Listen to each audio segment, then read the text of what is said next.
청취자 여러분, 안녕하세요. 너무나도 자랑스러운 놀라운 우리 역사, 대한민국의 역사를 알아보는 시간입니다.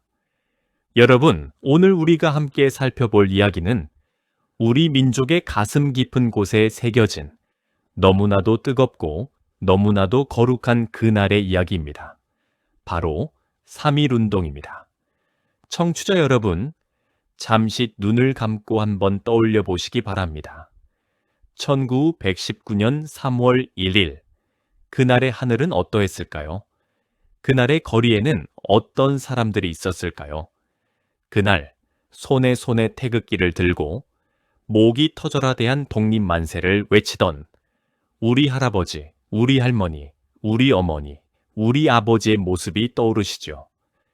여러분, 혹시 어렸을 적에 학교에서 부르시던 그 노래 기억하시나요?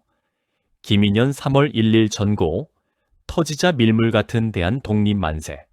학교에 다닐 때마다 3월이 되면 어김없이 이 노래를 불렀습니다. 이 노래의 제목이 바로 3.1절 노래입니다. 작곡가 정인보 선생께서 가사를 쓰시고 박태현 선생께서 곡을 붙이신 노래이지요. 이 노래의 가사를 한 줄 한 줄 가만히 따라가다 보면 우리 가슴이 뜨거워지고 어느새 눈가에 눈물이 맺히는 것을 청취자 여러분도 분명히 경험하셨을 것입니다. 그리고 그날을 떠올리면 우리 모두의 머릿속에 가장 먼저 떠오르는 한 분이 계시지요. 바로 유관순 누나입니다. 유관순. 이 세 글자만 들어도 우리는 가슴이 먹먹해지고 눈시울이 붉어집니다. 16, 17살의 어린 소녀가 그 가녀린 몸으로 어찌 그리도 큰 외침을 토해낼 수 있었을까요? 어찌 그리도 무서운 고문 앞에서도 굴하지 않을 수 있었을까요? 여러분, 오늘 우리는 그 이야기를 함께 나누어 보려고 합니다. 3.1운동이 어떻게 시작되었는지, 그날 무슨 일이 있었는지, 그리고 그 정신이 오늘 우리에게 어떤 의미인지를 천천히, 꼼꼼하게 함께 살펴보겠습니다. 청취자 여러분, 오늘 이야기를 다 들으시고 나면 우리가 한국 사람이라는 것이, 대한민국 국민이라는 것이 얼마나 자랑스럽고 가슴 벅찬 일인지를 다시 한번 느끼시게 될 것입니다. 세계 어디에 내놓아도 자랑스러운 우리 역사, 그 감동적인 이야기와 찬란한 문화를 더 많은 사람들에게 알리기 위해서 청취자 여러분께 꼭 부탁드릴 것이 있습니다.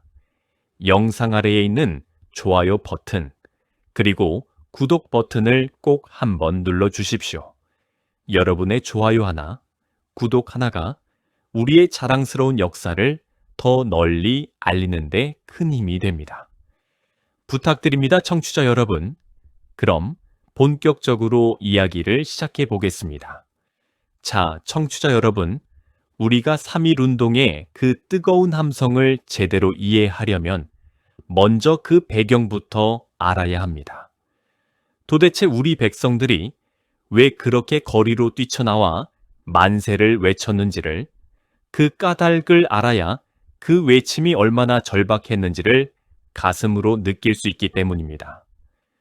때는 1910년, 우리 민족의 역사에 가장 슬프고도 치욕스러운 날이 찾아옵니다. 바로 한일 강제 병합입니다. 그러니까 청취자 여러분, 일본 제국이 우리 대한제국을 강제로 빼앗아 간 것입니다. 우리 땅, 우리나라, 우리 임금님이 다스리시던 그 강산을 도둑놈처럼 빼앗긴 것입니다.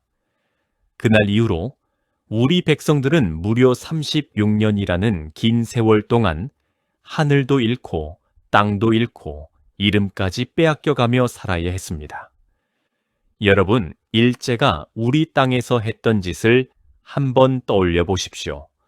그들은 우리 백성을 사람으로 보지 않았습니다. 일본 제국 군대의 헌병들이 칼을 차고 거리를 활보했습니다. 학교 선생님까지도 칼을 차고 가르쳤다고 합니다. 청취자 여러분, 한번 상상해 보십시오. 어린 학생들 앞에서 칼을 차고 으름장을 놓는 선생을 말이지요. 이 시기를 두고 역사책에서는 무단 통치 시대라고 부릅니다. 무단이라는 말은 무력으로 강제한다는 뜻입니다. 그러니까 총칼로 우리 백성들을 윽박지르고 협박하고 짓밟는 그런 시대였던 것이지요. 뿐만 아닙니다. 일제는 토지조사 사업이라는 그럴듯한 이름으로 우리 농민들의 땅을 무더기로 빼앗아 갔습니다. 어떻게 빼앗았는가 하면 청취자 여러분, 자기 땅에 대한 권리를 증명하라며 복잡한 서류를 내라고 했는데 그를 모르시는 우리 할아버지, 할머니들이 그 서류를 어떻게 작성하셨겠습니까? 며칠을 헤매다가 결국 신고를 못한 농민들의 땅이 줄줄이 일제의 손으로 넘어갔습니다. 평생을 일군 땅을 한 글자 모른다는 이유로 빼앗긴 것이지요. 그렇게 빼앗긴 땅이 우리 전체 농지의 4알이 넘었다고 하니 그 한이 얼마나 깊었겠습니까? 세금이라는 명목으로 우리 백성을 쥐어짜고 쌀이라는 쌀은 모조리 일본으로 실어갔습니다.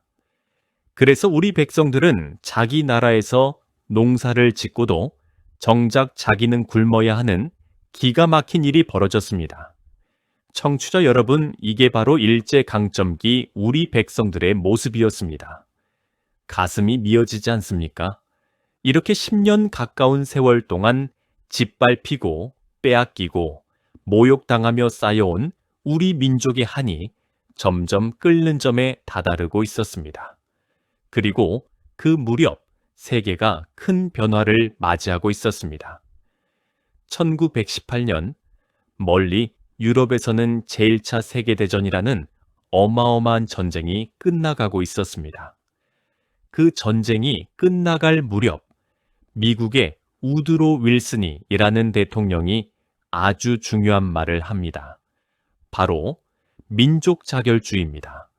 어렵게 들리시죠?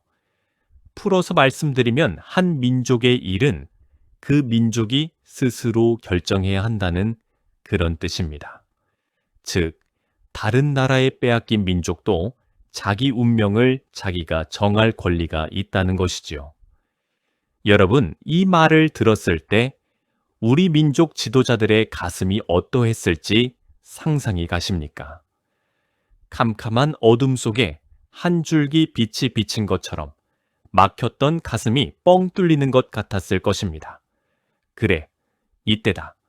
우리도 일어나야 한다. 우리의 독립의지를 세계에 보여주어야 한다. 이런 뜨거운 결심이 일어난 것입니다. 거기에 한 가지 사건이 더 있었습니다. 청취자 여러분께서 잘 아시는 고종 황제 폐하의 갑작스러운 승하입니다. 1919년 1월 22일 우리 고종 황제께서 갑자기 돌아가십니다. 그런데 그 죽음을 두고 백성들 사이에서는 수상한 소문이 퍼졌습니다. 일제가 황제를 독살했다는 그런 소문이었죠.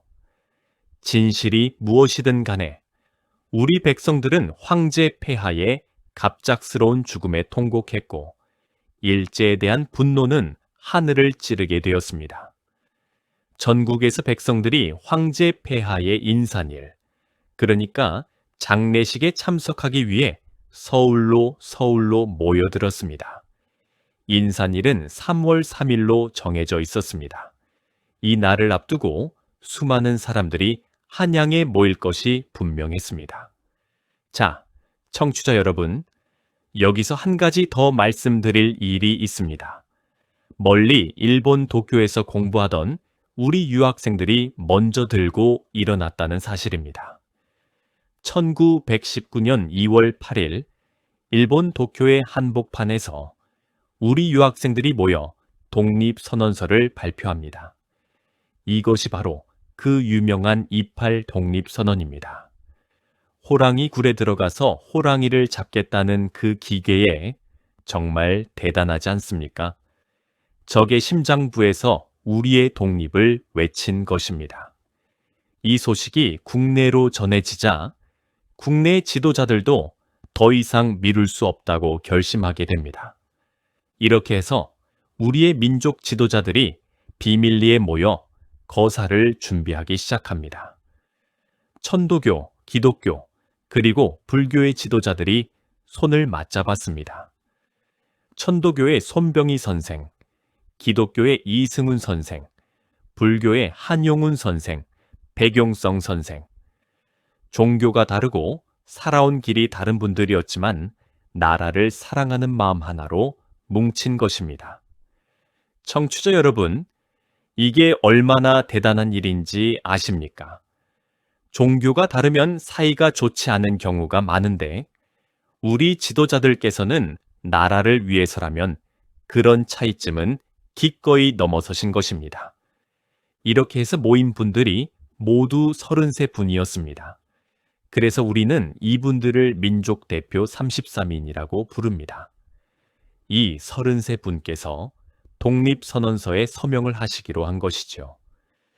독립선언서는 최남선 선생께서 글을 쓰셨고 한용운 선생께서 공약 3장을 덧붙이셨습니다. 그 내용이 얼마나 아름답고 비장한지 모릅니다. 우리는 이에 우리 조선이 독립국임과 조선인이 자주민임을 선언하노라. 청취자 여러분, 이 한 문장만 들어도 우리의 가슴이 떨리지 않습니까? 자, 그리고 마침내 그날이 다가왔습니다. 1919년 3월 1일, 원래는 3월 3일 고종 황제 인산일에 거사를 일으키려고 했지만 황제 폐하의 장례식 날에 시위를 하는 것은 예의가 아니라는 의견이 있어서 이틀 앞당겨 3월 1일로 정해진 것입니다. 그런데 또 한 가지, 3월 2일은 일요일이라서 기독교인들이 예배를 봐야 했기에 결국 3월 1일 토요일로 결정된 것입니다. 자, 그날의 이야기를 본격적으로 시작하기 전에 청취자 여러분께 한 번 더 부탁드리고 싶은 것이 있습니다. 세계 어디에 내놓아도 자랑스러운 우리 역사, 그 감동적인 이야기와 찬란한 문화를 더 많은 사람들과 나누고 싶으시지요.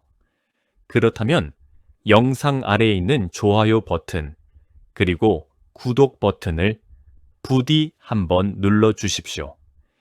여러분의 따뜻한 마음 하나하나가 모여서 우리의 자랑스러운 역사를 다음 세대에까지 전하는 큰 힘이 됩니다. 청취자 여러분, 다시 한번 감사드립니다. 자, 그럼 이제 그 운명의 날, 1919년 3월 1일의 이야기를 함께 들어가 보겠습니다. 청취자 여러분, 1919년 3월 1일, 그날의 한양은 어떠했을까요? 사실 그날 하늘은 흐렸다고 합니다. 아침부터 차가운 바람이 불고 한기가 옷깃을 파고들었지만 거리에는 사람들이 끊임없이 모여들고 있었습니다. 고종 황제 폐하의 장례식을 보러 온 사람들이라고는 하지만 그날 한양 거리에 모인 백성들은 평소보다도 훨씬 많았습니다. 그 사람들의 가슴 속에는 누구나 알고 있는 듯한, 그러나 누구도 입 밖에 내지는 않는 어떤 비밀스러운 기다림이 있었습니다. 원래 민족 대표 33인은 오후 2시에 탑골공원에서 학생들과 시민들 앞에서 독립선언서를 낭독하기로 되어 있었습니다. 그런데 막상 그날 아침이 되니 한 가지 걱정이 생겼습니다. 만약 군중이 흥분해서 폭력 사태가 일어나면 일제 헌병들이 무차별로 총을 쏠지도 모른다는 것이었지요. 그래서 민족 대표들은 혹시 모를 인명 피해를 막기 위해 장소를 갑자기 변경합니다. 인사동에 있는 태화관이라는 음식점으로 자리를 옮긴 것이지요. 오후 2시, 태화관에 모인 민족 대표 29분께서 독립선언서를 낭독하셨습니다. 나머지 4분은 사정이 있어서 그 자리에 함께하지 못했지만 마음만큼은 그 자리에 함께 계셨겠지요. 손병희 선생을 비롯한 민족 대표들께서는 만세 삼창을 부르신 후에 일본 경찰에 직접 전화를 거셔서 우리가 독립을 선언했으니 잡아가라. 그렇게 말씀하셨다고 합니다. 청취자 여러분, 이게 얼마나 의연한 모습입니까? 도망치거나 숨지 않으시고 당당하게 자수를 하신 것입니다. 죽음을 각오하지 않고서는 결코 할 수 없는 일이죠. 한편 약속 장소였던 탑골 공원에는 그날 오후가 되자 학생들과 시민들이 모여들기 시작했습니다. 학생들은 가슴 두근거리며 민족 대표들을 기다렸습니다. 그러나 시간이 지나도 민족 대표들은 나타나지 않았습니다. 그때 한 청년이 뛰어 올라옵니다. 경신학교 출신의 정재용이라는 청년이었습니다. 그는 망설이지 않고 팔각정 위에 올라가 품속에서 독립선언서를 꺼내 큰 소리로 낭독하기 시작했습니다. 우리는 이에 우리 조선이 독립국임과 조선이니 자주민임을 선언하노라. 청취자 여러분, 그 순간 그 자리에 모여있던 학생과 시민들의 가슴이 어떠했을까요? 10년 가까이 가슴 속에 꾹꾹 눌러 담아 두었던 그 분노, 그 사무친 그리움이 한꺼번에 터져 나오는 순간이었습니다. 낭독이 끝나기가 무섭게 누군가가 외쳤습니다. 대한 독립 만세. 그러자 모든 사람들이 누구라고 할 것 없이 일제히 함께 외치기 시작했습니다. 대한 독립 만세. 대한 독립 만세. 대한 독립 만세. 그 함성은 천지를 뒤흔들었습니다. 누군가는 품속에서 태극기를 꺼내 흔들었습니다. 사람들은 거리로 쏟아져 나갔습니다. 종로 거리에, 광화문 거리에, 남대문 거리에 만세 소리가 메아리 쳤습니다. 그날 한양 거리는 태극기의 물결로 만세 소리의 바다로 그야말로 출렁였습니다. 청취자 여러분, 한번 상상해 보시기 바랍니다. 10년 동안 입에 담을 수도 없었던 그 한마디, 우리나라 우리 땅의 이름, 그것을 마음껏 외칠 수 있었던 그날의 감격을 말입니다. 우리 백성들은 울면서 만세를 불렀다고 합니다. 눈물이 비 오듯 흘러내려 옷깃을 적시는 줄도 모르고 목이 쉬어라 외쳤다고 합니다. 그날 한양 한 곳에서만 만세 운동이 일어난 것이 아닙니다. 같은 시각 평양에서도, 의주에서도, 원산에서도, 안주에서도, 선천에서도, 진남포에서도 동시에 만세 운동이 일어났습니다. 미리 약속한 7개 도시에서 같은 시각에 일제히 독립만세를 외친 것이지요. 청취자 여러분, 이렇게 미리 짜여진 거사가 그 어려운 시절에 어떻게 가능했을까요? 통신수단도 변변치 않던 시절에 전국 곳곳에서 동시에 일이 벌어졌다는 것은 그만큼 우리 민족의 의지가 일치했다는 뜻입니다. 한 사람, 한 사람, 가슴 속에 같은 불씨가 타오르고 있었기에 가능했던 일입니다. 자, 그런데 이 만세 운동이 단 하루로 끝났을까요? 아닙니다, 청취자 여러분. 이날 시작된 만세의 함성은 들불처럼 전국으로 번져나갔습니다. 처음에는 큰 도시에서 시작되었지만 시간이 지나면서 점점 작은 마을, 시골 장터까지 퍼져나갔습니다. 농민도, 학생도, 노동자도, 상인도, 양반도, 기생도, 어린아이도, 노인도 모두가 만세를 외쳤습니다. 신분도, 종교도, 직업도, 나이도 상관없었습니다. 우리는 모두 한 민족이었고 한 마음이었습니다. 여러분, 이 시기에 만세 운동이 일어난 횟수가 무려 1,500여 회가 넘는다는 사실 알고 계셨습니까? 그리고 거기에 참여한 사람의 수가 적어도 200만 명이 넘었다고 합니다. 당시 우리 인구가 1,700만 명 정도였는데 그 가운데 200만 명이 거리로 나섰다는 말입니다. 어른, 아이 가릴 것 없이 거의 10명 가운데 1명이 직접 거리로 나서서 만세를 외친 셈이지요. 청취자 여러분, 이게 얼마나 어마어마한 숫자인지 가늠이 가십니까? 두려움을 무릅쓰고 죽음을 각오하고 그렇게 많은 사람이 한꺼번에 일어선 일은 세계 역사에서도 좀처럼 보기 드문 일입니다.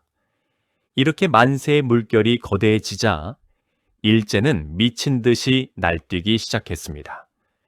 처음에는 그저 어리둥절했던 일제 헌병들이 곧 정신을 차리고 잔혹한 탄압을 시작했습니다. 무엇을 했냐고요? 청취자 여러분, 차마 입에 담기조차 두려운 일들을 저질렀습니다. 시위대를 향해 총을 쏘았습니다. 칼로 베었습니다. 군중 속으로 말을 타고 돌진했습니다. 만세를 부르는 사람을 잡아다가 무차별로 두들겨 패고 감옥에 가두고 모진 고문을 가했습니다.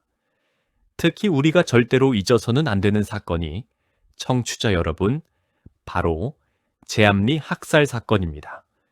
1919년 4월 15일 경기도 화성에 있는 제암리라는 작은 마을에서 벌어진 일입니다. 일제는 그 마을 사람들 가운데 만세 운동에 참여한 사람들이 많다고 해서 보복하기로 결심합니다. 일본군 장교가 마을의 기독교 신자 남자들을 모두 교회로 모이게 합니다. 일본군이 사과하러 왔다고 거짓말을 했지요. 그리고는 사람들이 다 모이자 교회 문을 잠그고 밖에서 총을 쏘고 불을 질렀습니다. 차마 인간이 할 수 있는 짓이 아니었지요. 교회 안에 있던 20명이 넘는 분들이 그 자리에서 모두 돌아가셨고 마을의 가옥들은 잿더미가 되었습니다. 청취자 여러분, 이 이야기를 듣고 가슴이 미어지시죠. 그러나 이런 잔혹한 일이 제암리에서만 있었던 것이 아닙니다. 평안남도 맹산에서도, 강원도 정선에서도, 황해도에서도 곳곳에서 일제의 무자비한 학살이 자행되었습니다. 만세운동 기간 동안 우리 백성 가운데 7,500여 명이 일제의 손에 목숨을 잃으셨습니다. 15,000여 명이 부상을 입으셨고 46,000여 명이 체포되어 모진 고초를 겪으셨습니다. 이분들의 피와 눈물이 우리 대한민국이라는 나라의 밑거름이 된 것입니다. 우리는 결코 이분들을 잊어서는 안 됩니다. 청취자 여러분, 잠시 숨을 고르고 한 번 더 부탁드릴 일이 있습니다. 세계 어디에 내놓아도 자랑스러운 우리 역사, 그 감동적인 이야기와 찬란한 문화를 더 많은 사람들에게 알리기 위해서 좋아요 버튼과 구독 버튼을 꼭 눌러주십시오. 여러분의 작은 클릭 하나가 우리 역사의 큰 등불이 됩니다. 부디 잊지 말고 눌러주시기 바랍니다. 청취자 여러분, 이제 후반부로 들어갑니다. 후반부에서는 우리 민족의 영원한 누나, 유관순 열사의 이야기와 그 외에도 가슴 뜨거운 사연들, 그리고 3.1운동이 가진 진정한 의미와 우리가 자랑스러워해야 할 까닭에 대해서 함께 살펴보겠습니다. 청취자 여러분, 자, 이제 그 이름만 들어도 가슴이 먹먹해지는 우리 민족 모두의 누나, 유관순 열사의 이야기를 시작해 보겠습니다. 유관순. 이 이름을 들으면 청취자 여러분도 분명히 어렸을 적 학교에서 배우셨던 그 그림이 떠오르실 겁니다. 흰 저고리에 검은 치마를 입고 단발머리를 한 어린 소녀가 두 손에 태극기를 들고 만세를 외치는 모습 말이지요. 그 어린 소녀가 어떻게 우리 모두의 누나가 되었을까요? 유관순 열사는 1902년 충청남도 천안에서 태어나셨습니다. 그러니까 3.1운동이 일어났을 때 유관순 열사는 만 16살, 우리 나이로 17살이었습니다. 청취자 여러분, 한번 떠올려 보시기 바랍니다. 17살이라는 나이가 말이죠. 우리 손자, 손녀들 가운데서도 아직 어린아이지요. 아직 부모님 품을 떠나기에는 어린 나이입니다. 그런데 그 어린 나이에 유관순 열사는 어른들도 무서워하는 일을 해내셨습니다. 당시 유관순 열사는 서울에 있는 이화학당이라는 학교에 다니고 계셨습니다. 1919년 3월 1일 만세운동이 일어났을 때 유관순 열사도 동급생 친구들과 함께 거리로 뛰쳐나가 만세를 부르셨습니다. 그러다가 일제가 학교를 강제로 휴교시키자 유관순 열사는 고향인 천안으로 내려오셨습니다. 그냥 집으로 와서 가만히 계실 수도 있었습니다. 어린 학생이니 그래도 누가 뭐라고 하지 않았을 것입니다. 그런데 청취자 여러분, 유관순 열사는 그러지 않으셨습니다. 집에 돌아온 유관순 열사는 아버지 유중권 선생, 어머니 이소재 여사, 그리고 마을 어른들과 의논해서 우리 고향에서도 만세 운동을 일으키자고 제안하셨습니다. 그리하여 정해진 날이 1919년 4월 1일, 음력으로 3월 1일, 천안의 아운의 장날이었습니다. 장날은 사람이 많이 모이는 날이지요. 그날에 맞춰서 유관순 열사는 며칠 밤을 새워가며 태극기를 만들고 마을 사람들에게 한 장 한 장 나누어 주며 함께 일어나자고 호소하셨습니다. 마침내 4월 1일 아우나의 장터에는 3천여 명이 넘는 사람들이 모여 있었습니다. 유관순 열사는 그 한복판에서 손에 태극기를 높이 들고 큰 소리로 외쳤습니다. 여러분, 우리는 우리나라를 되찾아야 합니다. 자, 함께 만세를 부릅시다. 대한 독립 만세. 그러자 장터에 모인 모든 사람들이 함께 외쳤습니다. 대한 독립 만세. 대한 독립 만세. 청취자 여러분, 그 어린 소녀의 외침이 얼마나 우렁찼을지, 얼마나 간절했을지 짐작이 가십니까? 그러나 일제 헌병들이 곧 들이닥쳤습니다. 그들은 시위대를 향해 무자비하게 총을 쏘았습니다. 그 자리에서 유관순 열사의 아버지 유중권 선생과 어머니 이소재 여사가 모두 일제의 총탄에 돌아가셨습니다. 청취자 여러분, 한번 생각해 보십시오. 자기 눈앞에서 아버지와 어머니가 한꺼번에 돌아가시는 모습을 본 그 어린 딸의 마음을 말이죠. 가슴이 무너지지 않습니까? 그날 그 자리에서 함께 만세를 부르던 동네 어른 19분이 그 자리에서 돌아가셨습니다. 부모님을 잃은 유관순 열사는 일제 헌병들에게 체포되어 끌려가셨습니다. 그러나 그 어린 소녀의 의지는 결코 꺾이지 않았습니다. 일본 검사가 묻습니다. 네가 시위를 주동했다는 것이 사실이냐? 유관순 열사는 당당하게 대답하셨습니다. 그렇다. 내가 했다. 우리나라를 되찾기 위해 만세를 부른 것이 무슨 죄냐? 너희 일본 사람들이 우리나라를 빼앗은 것이 죄이지. 자기 나라 만세를 부른 것이 어찌 죄가 되느냐? 여러분, 17살 소녀의 입에서 나온 이 말이 얼마나 당당하고 의로운지요. 어른인 저도 그 자리에서 그렇게 당당하게 말할 수 있을지 자신이 없습니다. 그런데 그 어린 소녀가 일본 검사 앞에서 한치의 떨림도 없이 그렇게 말씀하신 것입니다. 일본 재판관이 다시 묻습니다. 네가 잘못을 인정하고 사죄한다면 형량을 줄여줄 수 있다.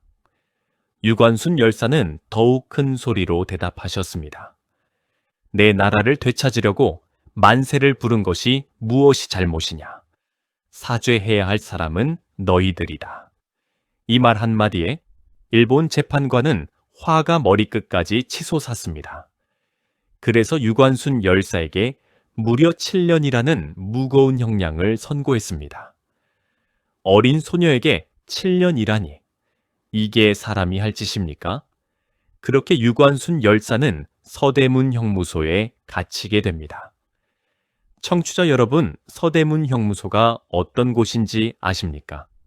그곳은 우리 독립운동가들을 가두고 모진 고문으로 죽이던 일제의 지옥이었습니다. 좁고 어두운 감방, 햇빛 한 줄기 들어오지 않는 곳, 그 안에서 유관순 열사는 매일같이 고문을 당했습니다.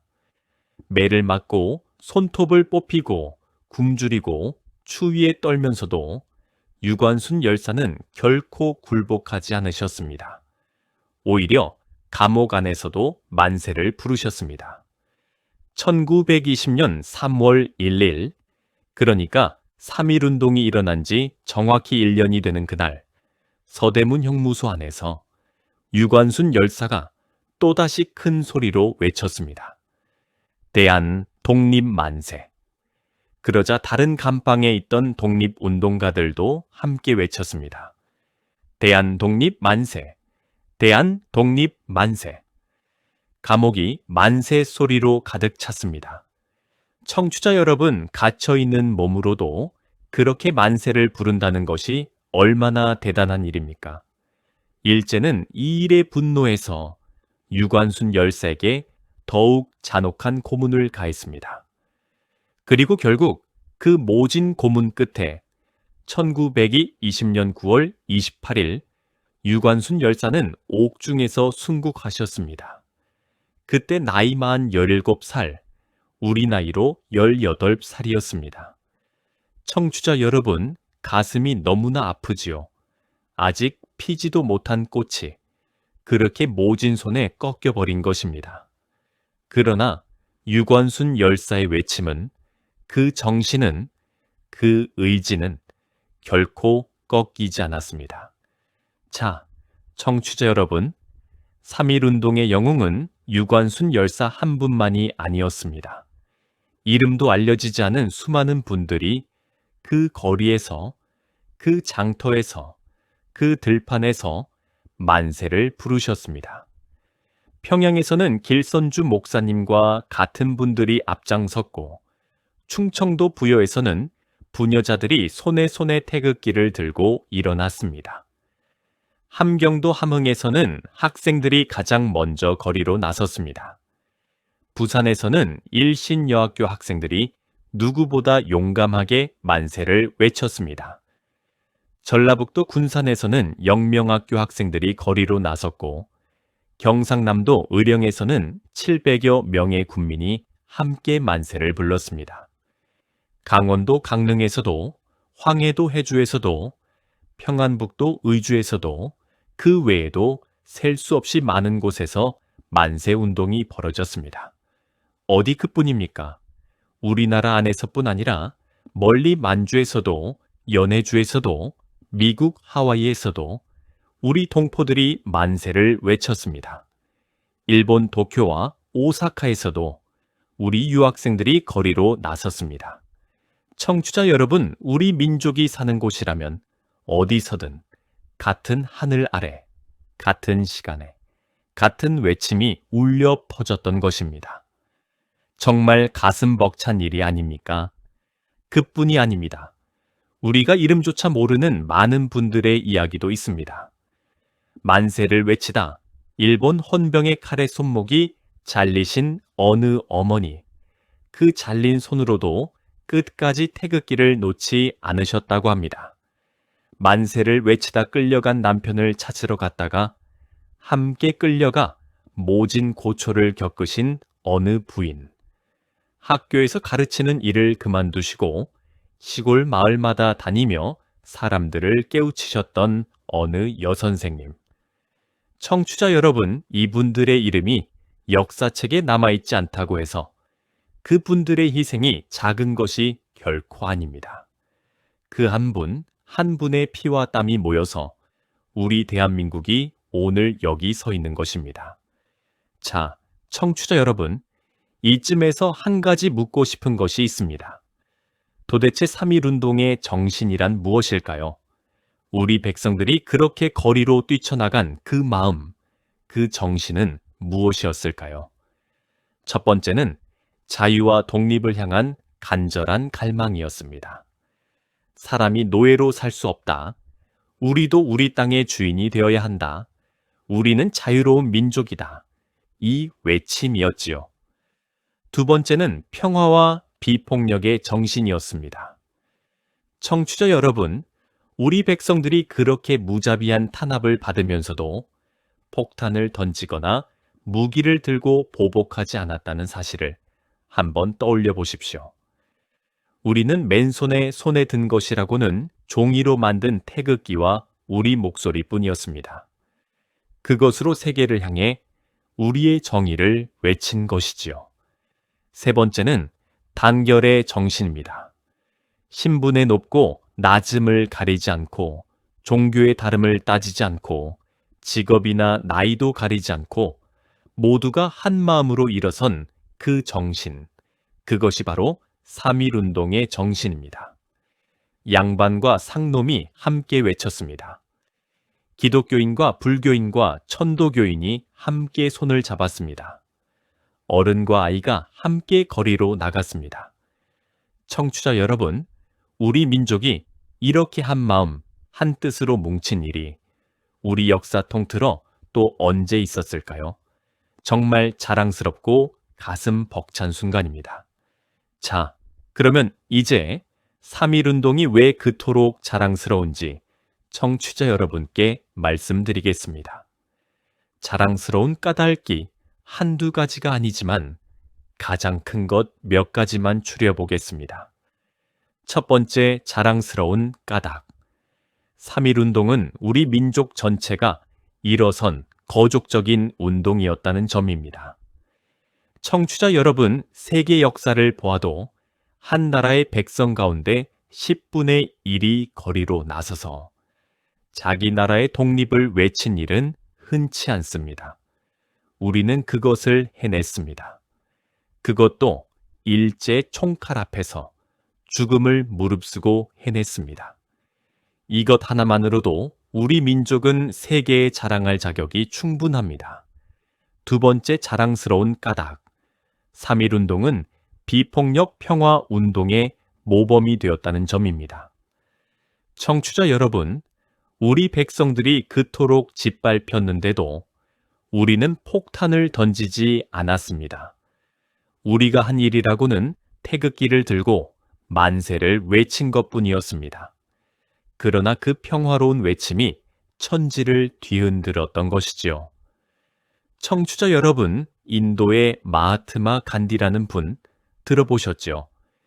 인도를 영국으로부터 독립시킨 그 위대한 분 말입니다. 그분이 비폭력 저항 운동을 본격적으로 시작하신 것이 1920년대였습니다. 그러니까 우리 3.1운동이 일어난 다음의 일이지요. 그래서 어떤 학자들은 우리 3.1운동이 인도의 비폭력 운동에 영향을 주었을 것이라고 보기도 합니다. 가슴 벅찬 이야기 아닙니까? 우리 민족이 세계 역사에 비폭력 평화 운동의 한 모범을 세운 것입니다. 세 번째, 자랑스러운 까닭. 3.1운동을 계기로 대한민국 임시정부가 세워졌다는 점입니다. 1919년 4월 11일 중국 상하이에서 우리 독립운동가들께서 모여 대한민국 임시정부를 세우셨습니다. 청취자 여러분, 이게 얼마나 중요한 일인지 아십니까? 임시정부가 세워졌다는 말은 비록 우리 땅은 일제에 빼앗겼지만 우리는 우리 정부가 있는 어엿한 나라라는 뜻입니다. 나라가 사라진 것이 아니라 잠시 숨어 있을 뿐이라는 것이지요.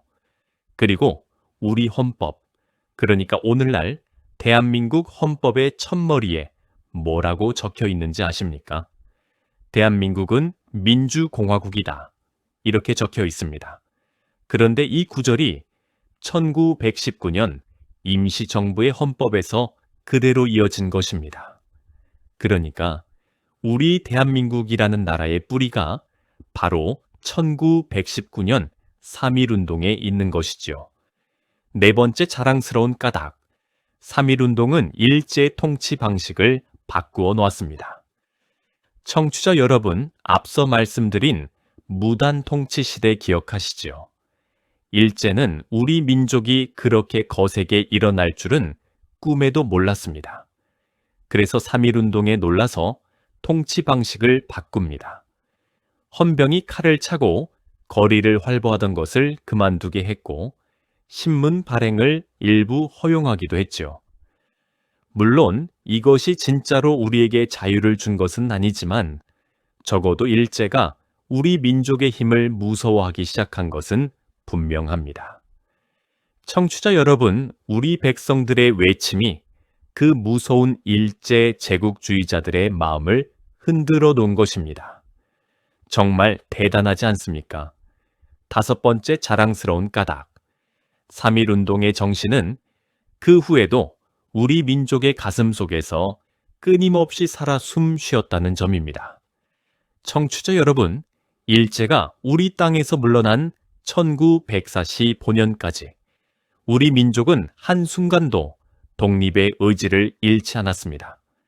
만주 벌판에서, 상하이의 골목에서, 미국의 도시에서 우리 독립운동가들이 끊임없이 싸우셨습니다. 그 모든 싸움의 뿌리에 1919년 3.1운동의 그 함성이 있었던 것입니다. 그뿐이 아닙니다. 광복 이후에도 4.19 혁명, 그리고 더 나중에 민주화 운동에 이르기까지 우리 국민이 거리로 나서서 정의를 외칠 때마다 그 정신의 뿌리에는 늘 3.1운동이 있었습니다. 청취자 여러분, 이 정도면 우리 3.1운동이 얼마나 위대하고 자랑스러운 일인지 충분히 느끼셨으리라 믿습니다. 가슴이 뜨거워지지 않습니까? 우리에게는 이런 조상님들이 계셨습니다. 우리는 이런 분들의 후손입니다. 그것 하나만으로도 우리는 어디에 가서든 어깨를 활짝 펴고 살 자격이 있습니다. 청취자 여러분, 이제 곧 오늘 이야기를 마무리할 시간이 다가오고 있습니다. 그 전에 한 번만 더 부탁드리겠습니다. 세계 어디에 내놓아도 자랑스러운 우리 역사, 그 감동적인 이야기와 찬란한 문화를 더 많은 사람들에게 알리기 위해서 부디 영상 아래에 좋아요 버튼과 구독 버튼을 꼭 눌러주십시오. 청취자 여러분의 따뜻한 응원이 우리 자랑스러운 역사를 다음 세대까지 이어가는 큰 힘이 됩니다. 정말 부탁드립니다. 그럼 이제 오늘 우리가 함께 살펴본 이야기를 한번 깔끔하게 요약해 드리겠습니다. 청취자 여러분, 오늘 우리가 함께 살펴본 이야기를 정리해 보겠습니다. 첫째, 3.1운동의 배경입니다. 우리 민족은 1910년 한일 강제 병합 이후 거의 10년 동안 일제의 무단 통치 아래 신음했습니다. 토지 조사 사업으로 땅을 빼앗기고 헌병들의 칼날 앞에 신음하던 우리 백성들의 한이 차곡차곡 쌓여갔습니다. 그러던 중 1918년 제1차 세계대전이 끝나고 미국 윌슨 대통령이 민족 자결주의를 주장하면서 우리 민족 지도자들의 가슴에도 희망의 불씨가 타오르기 시작했습니다. 거기에 1919년 1월 고종 황제의 갑작스러운 승하와 일본 도쿄 유학생들의 28 독립선언이 더해지면서 우리 민족은 마침내 거사를 결심하게 됩니다. 둘째, 1919년 3월 1일 그날의 모습입니다. 민족 대표 34민께서는 인사동 태화관에 모이셔서 독립선언서를 낭독하셨고, 같은 시각 탑골공원에서는 수많은 학생들과 시민들이 모여 정재용이라는 청년이 독립선언서를 낭독하면서 만세운동이 시작되었습니다.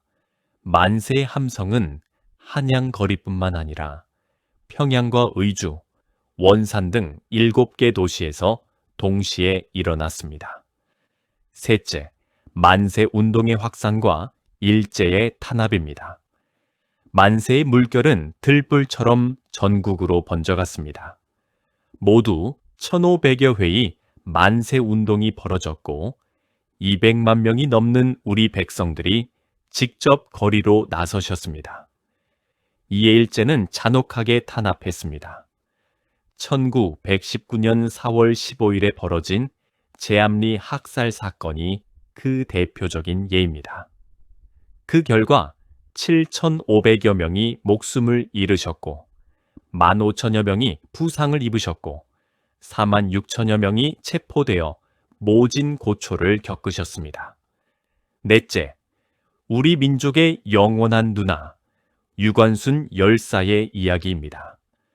1902년에 태어난 유관순 열사는 만 16살의 나이에 고향 천안 아우나의 장터에서 만세 운동을 주도하셨습니다. 그 자리에서 부모님을 잃으시고 본인은 서대문 형무소에 갇히셨지만 끝까지 굴하지 않고 옥중에서도 만세를 외치다 1920년 9월 28일에 모진 고문 끝에 순국하셨습니다. 다섯째, 3.1운동의 정신입니다. 3.1운동은 자유와 독립을 향한 갈망, 평화와 비폭력의 정신, 그리고 신분과 종교를 뛰어넘는 단결의 정신이 어우러진 거룩한 운동이었습니다. 여섯째, 3.1운동이 자랑스러운 까닭입니다. 3.1운동은 우리 민족 전체가 일어선 거족적 운동이었고 비폭력 평화운동의 세계적인 모범이 되었으며 대한민국 임시정부 수립의 바탕이 되었고 일제의 통치 방식을 바꾸어 놓았으며 그 후 우리 민족의 모든 독립운동과 민주화운동의 정신적 뿌리가 되었습니다. 청취자 여러분, 1919년 3월 1일 그 차가운 봄날에 우리 할아버지, 할머니, 어머니, 아버지께서는 죽음을 두려워하지 않고 거리로 뛰쳐나가셨습니다. 그 손에는 종이로 만든 태극기 한 장뿐이었습니다. 그러나 그 가슴에는 어떤 무기보다도 강한 자유와 독립을 향한 뜨거운 마음이 있었습니다. 그분들의 외침이 있었기에, 그분들의 피와 눈물이 있었기에, 그분들의 희생이 있었기에 오늘 우리가 이렇게 자유롭게 우리 말을 쓰고 우리 노래를 부르며 우리 자식과 손주를 키울 수 있는 것입니다. 청취자 여러분, 가끔은 텔레비전에서 다른 나라 이야기를 들으시면서 우리나라가 작고 보잘것없다고 느끼실 때가 있을지도 모릅니다. 그러나 결코 그렇지 않습니다. 우리 대한민국은 이렇게 위대한 조상님들의 피와 땀과 눈물 위에 세워진 정말로 자랑스러운 나라입니다. 세계 어디에 내놓아도 부끄럽지 않은, 아니 오히려 자랑할 만한 그런 빛나는 역사를 가진 민족입니다. 우리 청취자 여러분 항상 가슴을 펴시고 어깨를 펴시고 우리 대한민국 사람이라는 자부심을 느끼시기 바랍니다. 오늘 이야기를 들으시면서 혹시 가슴이 뭉클해지셨다면, 혹시 눈가에 뜨거운 것이 맺히셨다면 그것은 우리 핏줄에 흐르는 그 뜨거운 민족의 피가 지금도 살아숨 쉬고 있다는 뜻입니다. 우리는 그 위대한 조상님들의 후손이고 그 자랑스러운 역사의 주인입니다. 부디 그 마음, 그 자부심을 우리 자식과 손자, 손녀들에게도 꼭 전해주시기 바랍니다. 놀라운 우리 역사 이야기는 오늘도 계속됩니다. 청취자 여러분, 그럼 다음 시간에 또 뵙겠습니다.